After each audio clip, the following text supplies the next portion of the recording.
want to thank you all for coming to this program, which is part of what we call Psychoanalytic Perspectives on Visual Art, the Body Joy Project.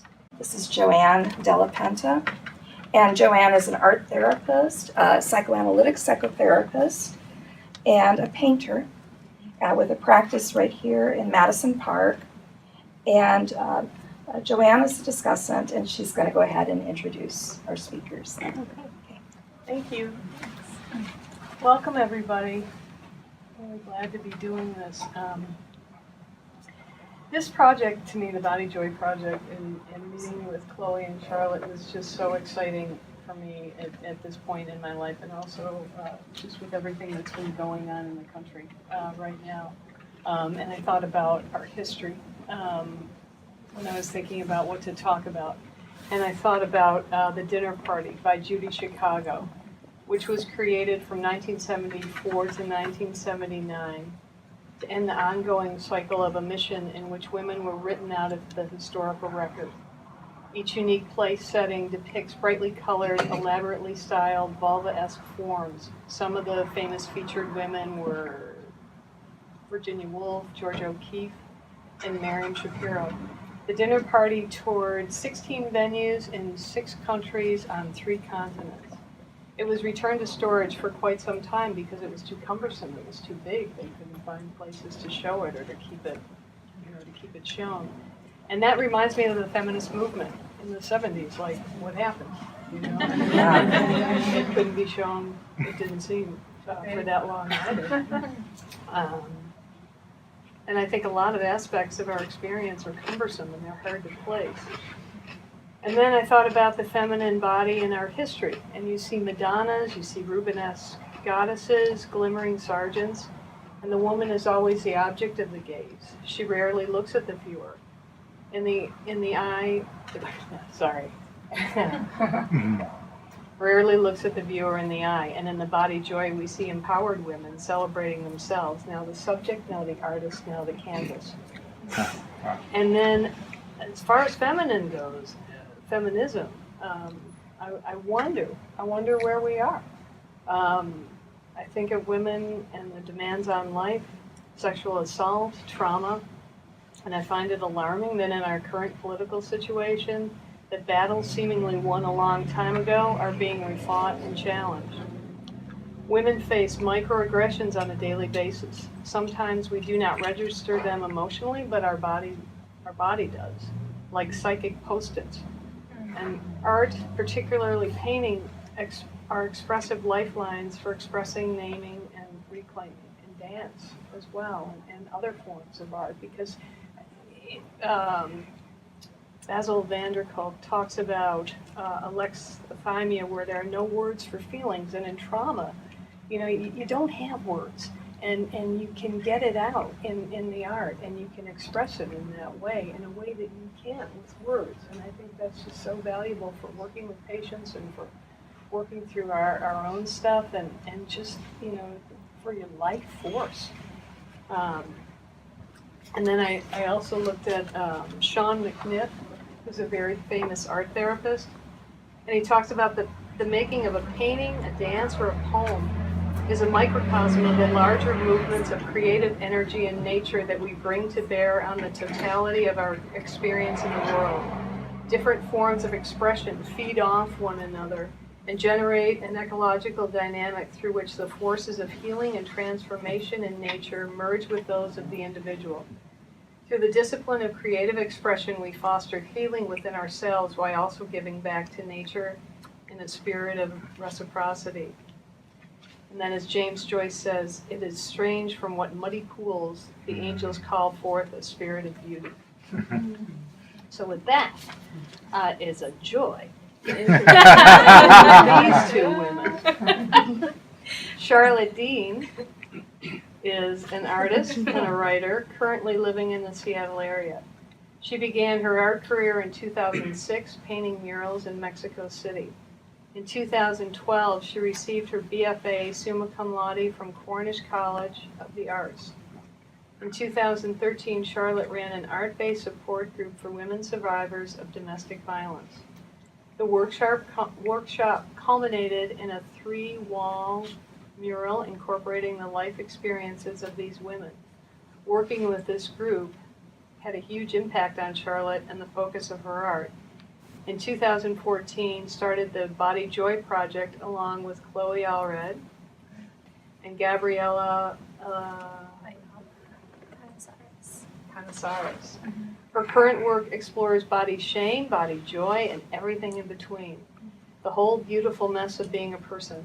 Her body painting sessions are centered around the idea of what it means to be with another person, to see them, and to respond to them.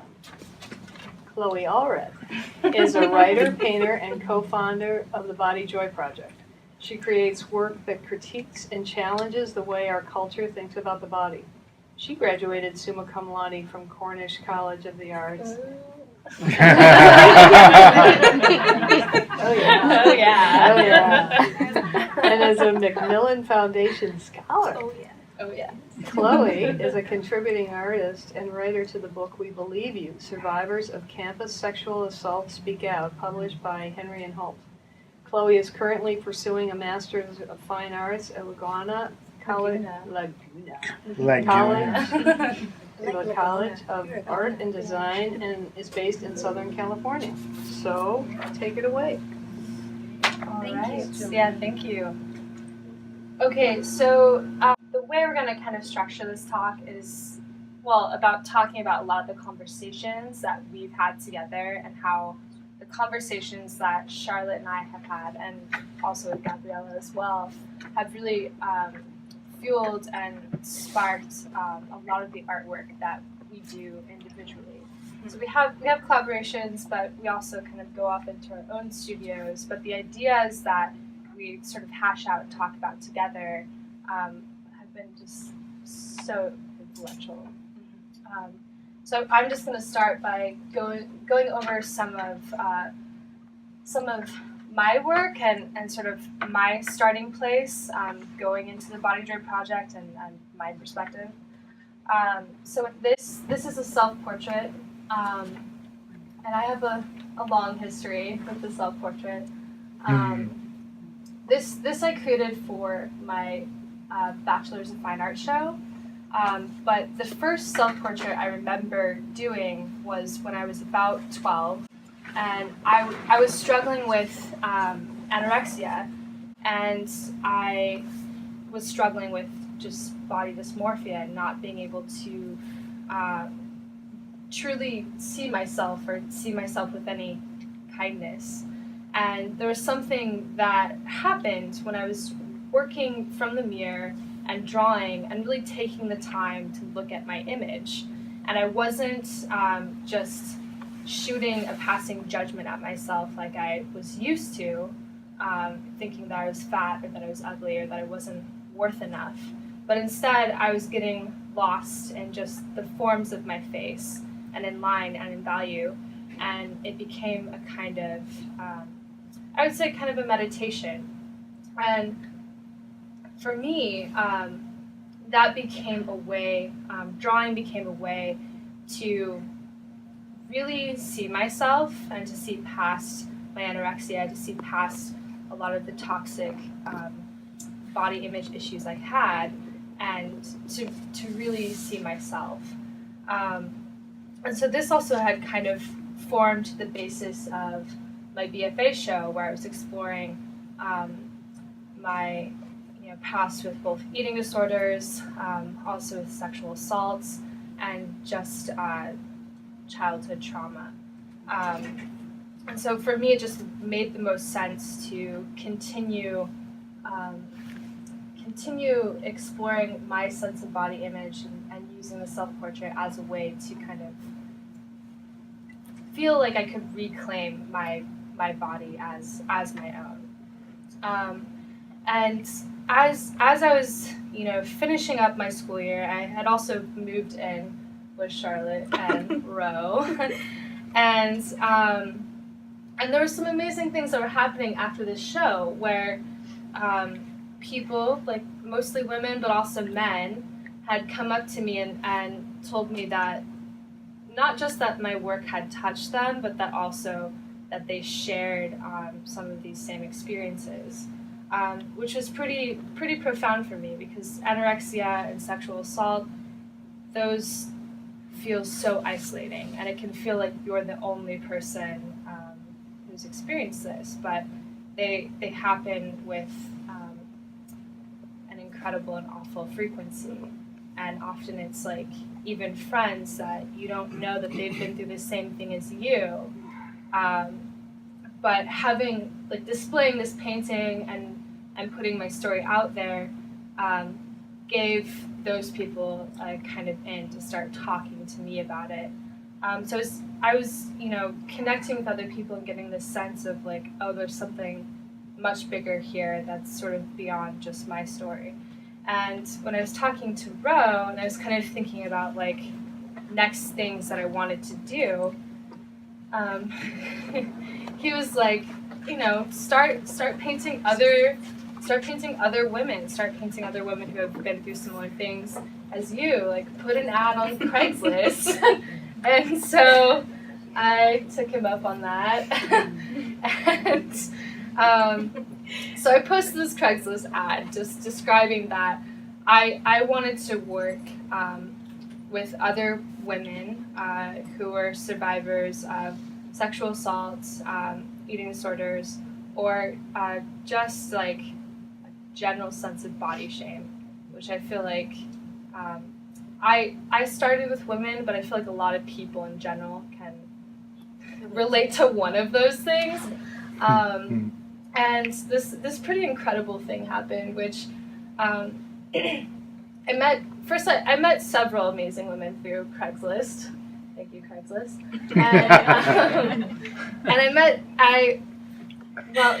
So I met this woman, and she was actually a figure model at my school. Mm-hmm. And I had drawn her so many times for over 4 years.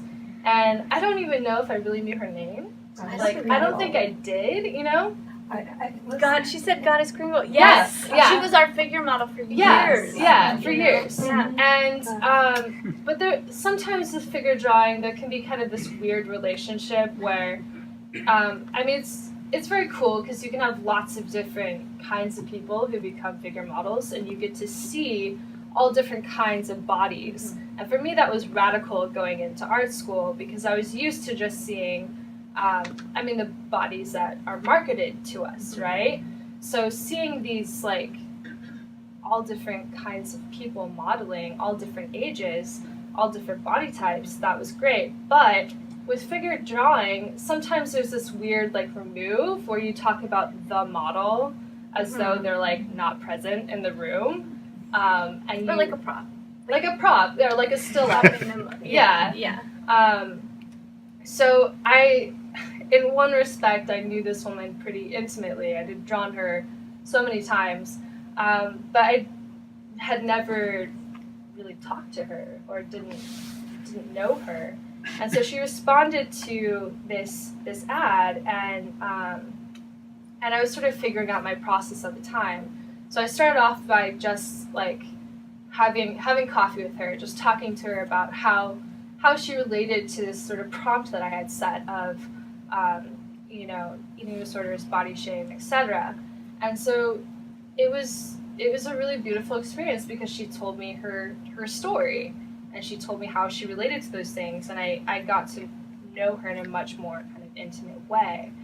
And from there, after she told me her experience, I then came up with a list of words for each of these models to respond to that corresponded to their experience, right?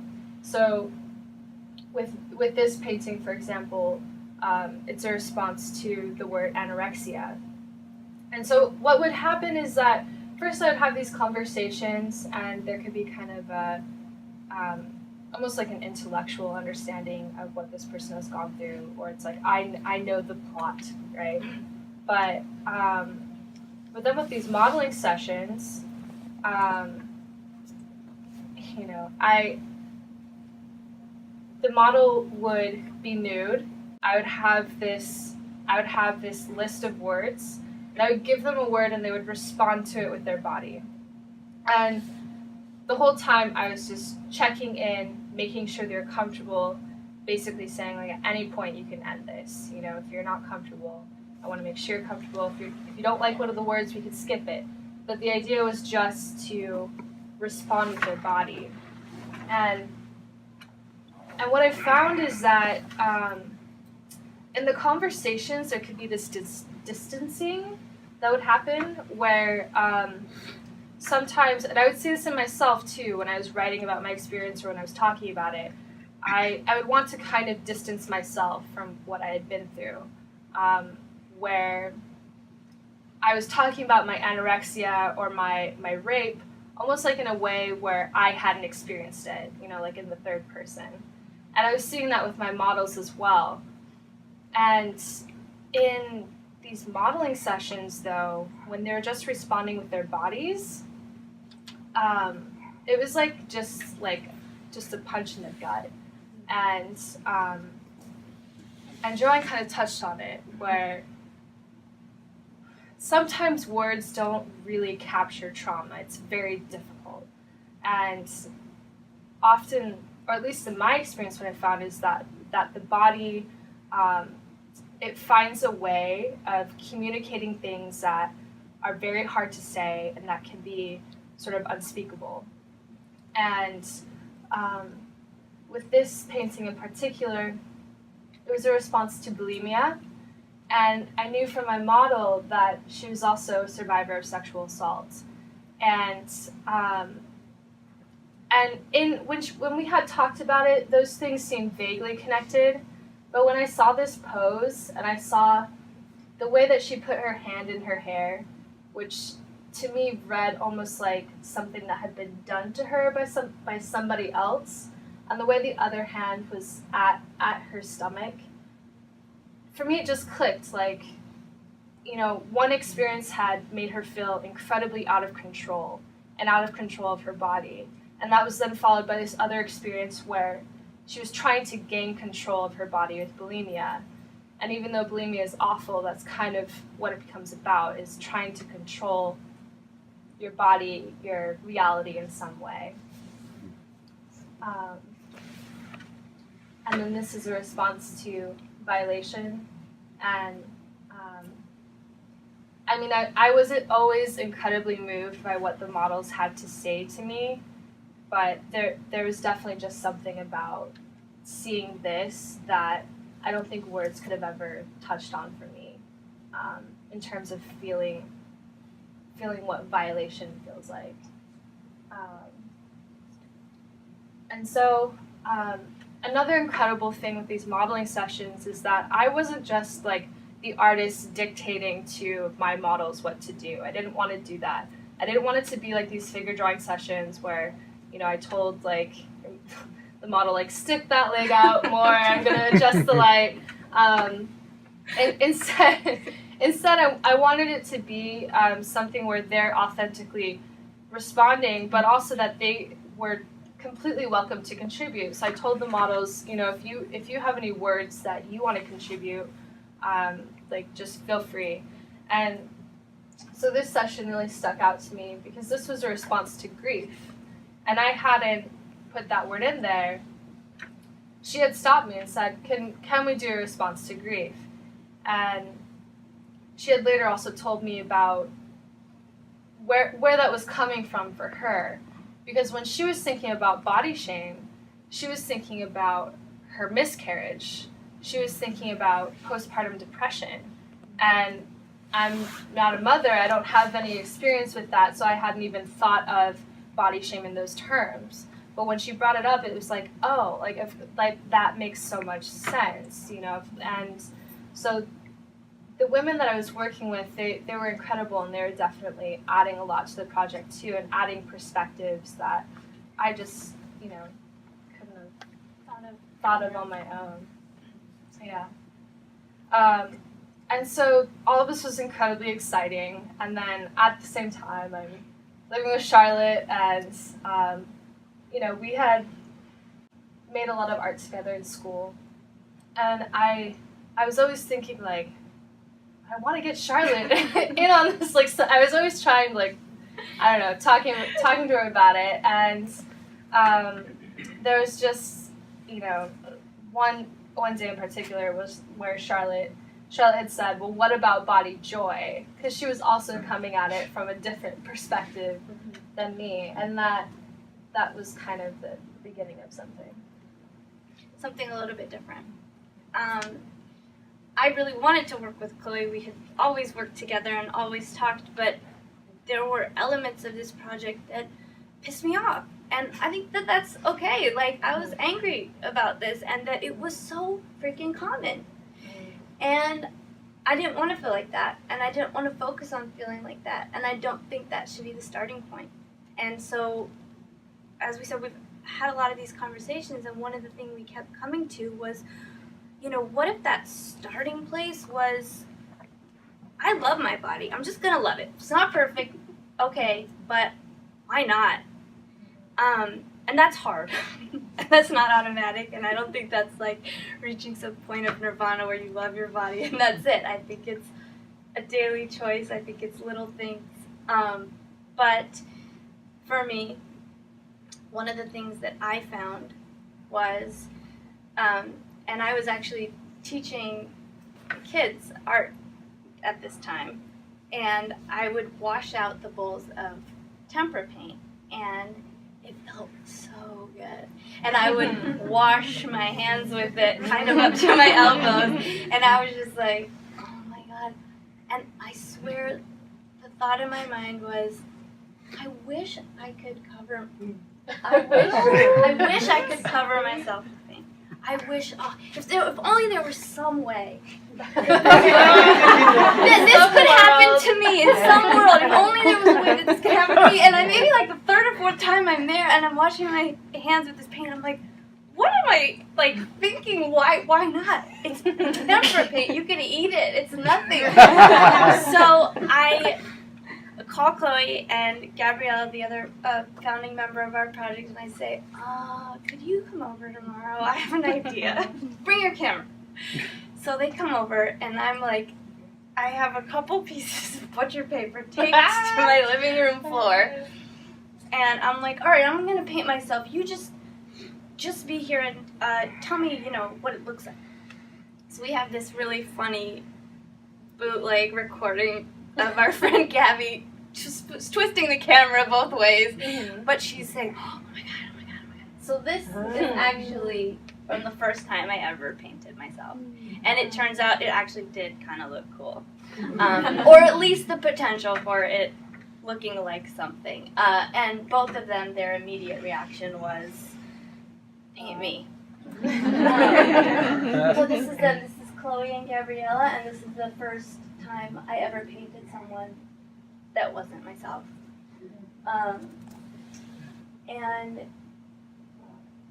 again, it's the kind of thing where you have this tiny little idea and you take the risk to do it, and then you are just met with an overwhelming avalanche of people saying, I have an idea, or this, and if you just say yes, I think so many amazing things can happen. And so what started as something that I just wanted to feel turned into something else. And particularly with this painting, I remember, I think you were downstairs painting on your own paintings already. I was going through the photos with Gabriella, and she was crying, and she said, look at me, I'm so beautiful. Yeah.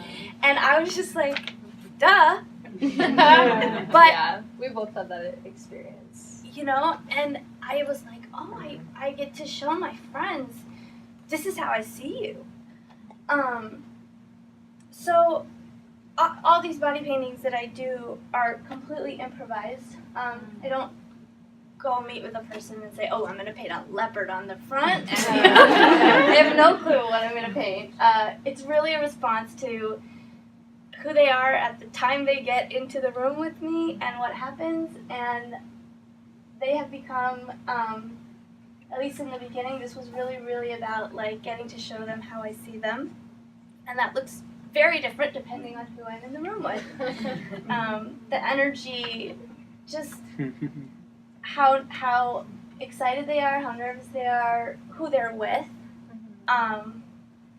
So we shared some of these photos publicly, and we got an overwhelming response of people who were excited about it and who also wanted to be painted. People I didn't know, which of course is something that I had never even fathomed.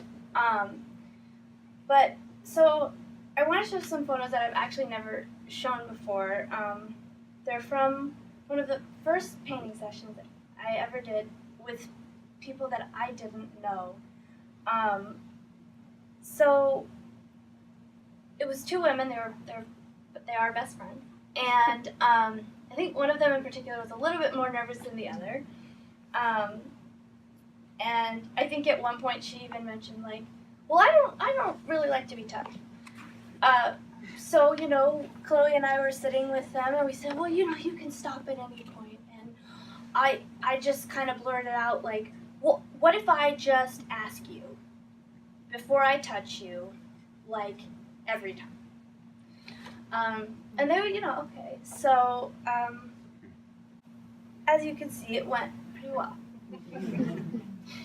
And I think when you take that leap and you're in that vulnerable situation and you feel safe and you're with your friends and people who love you, I just think that, it can be really amazing. And there was just, I think we were all sobbing in that session and looking at the photos afterwards. We were just blown away. It was so incredible. And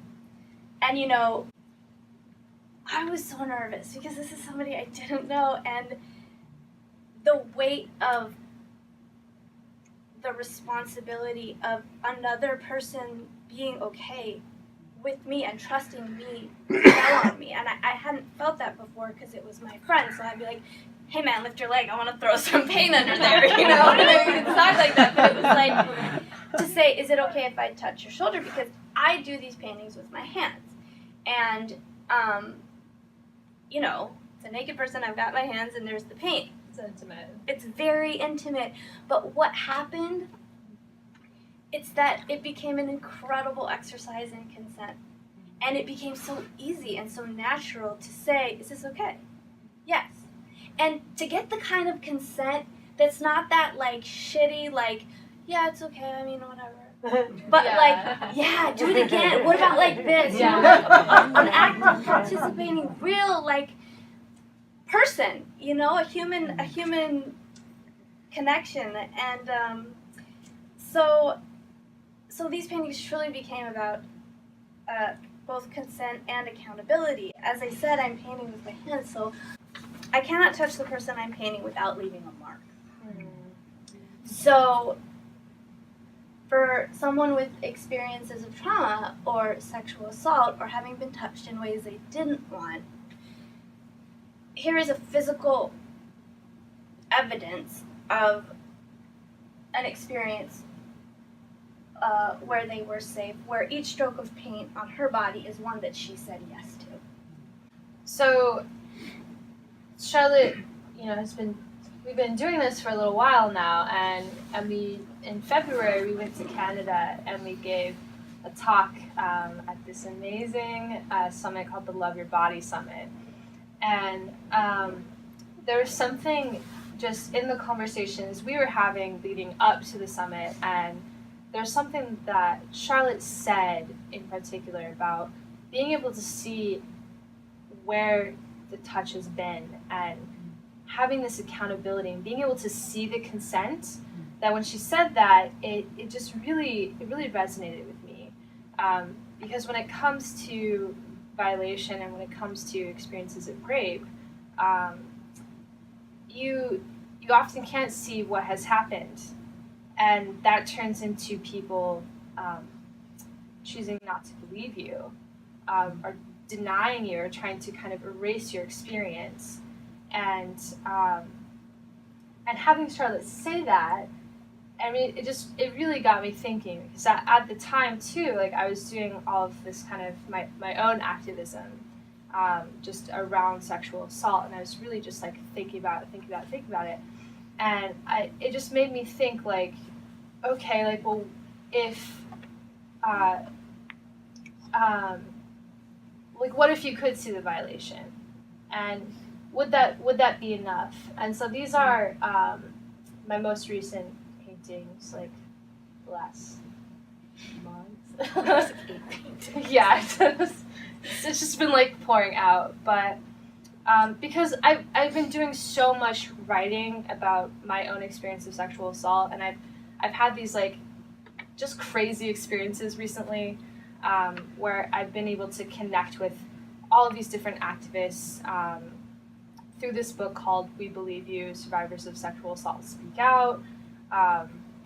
So that's like 36 different people all writing about their various experiences of sexual assault and of their stories being denied by their schools, by their families, by their friends.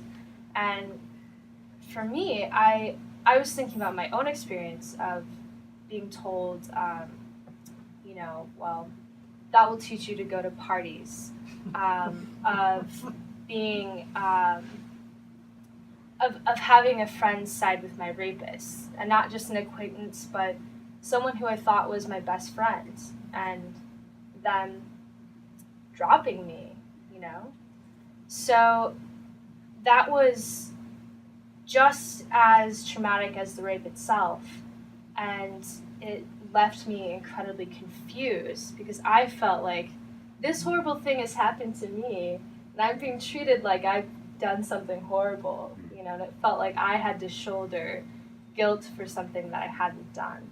So with these paintings, I wanted to ask the question, just if you could see it, would you have believed me then? Like, what amount of evidence do we need to actually believe and to support survivors? And so this started with like the handprints, because I was thinking of, in Charlotte's work, of that touch, that sense of touch, and being able to see everywhere that she's touched somebody, and I wanted to make that violation a visible thing. And so that began with the red handprints, but that also then turned into these highly textured surfaces, where I have these pieces of wood and I was like throwing them around outside and like scraping into the surface and then going at it with a palette knife. And so I know it's hard. It's hard to look at, but it's something that also just needs to be understood in terms of what violation feels like. That's also great. But going back to what you said, Joanna, not having the words sometimes, but I think I definitely feel something looking at that. Yeah. So, this process has just been evolving for me, and it's also, there's the friends that really didn't support me and they were awful, but then there's also the friends who are in the room who did. So it's really like, what can happen when we really show up for each other? Like these two of my friends, two models for the Body Joy Project, Who are also best friends. What can happen when we are really present for each other, even when it's hard, And to me, that is like what home means, and that's the name of this painting. That's the word that these models were responding to. So I think that's a really big question. What can happen when we decide to be there for each other, to really see each other and allow ourselves to be seen? What can happen when we make a safe place to create? I think for me, and I think a lot of people, these type of experiences, we need them so much, and they're such a gift, especially an important one to give to our kids. I think it shapes the way that they think about and interact with their own bodies, and ultimately the way they see themselves. It isn't hard to do with kids. You kind of just sometimes have to get out of their way and let them create.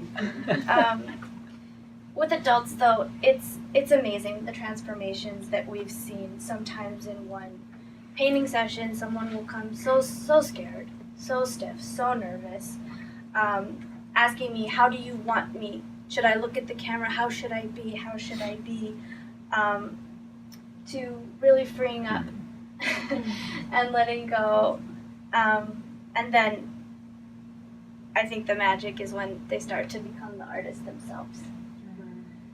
I don't know, for me this is big. This is maybe the biggest thing that we've touched upon, because it's the difference between being someone who things happen to and being someone who creates and shapes the world. And not just accepting that things are the way they are and that's it. So that also comes back to, you know, for me, this being a part of this book and part of this movement to end campus sexual assault has been so huge, because it's about like not being ashamed of what I've been through or the things that have been done to me, like for example, not taking on the shame or the guilt for my rapist, but letting him have that as it should be, and also having this put out by a major publisher. It's amazing, because it's in bookstores all over the country now. It's something where you know, if we're going to change the culture, it starts with listening.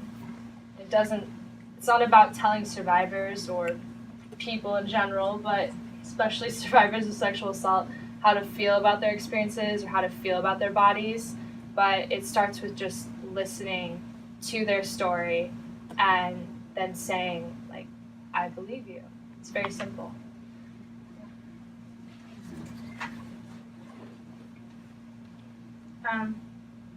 Yeah, I mean, I think having somebody say, I believe you, is just right off the bat, like, kind of wiping the slate clean and making it that safe place. Yeah.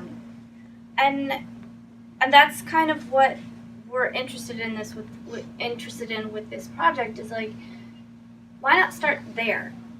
Why not say, we believe you? Why not first say, you know what, I'm just gonna love my body, or I'm gonna try something else. And I think, you know, what starts as a crazy little idea in your living room turns into something that you really never, ever, ever thought you would see. This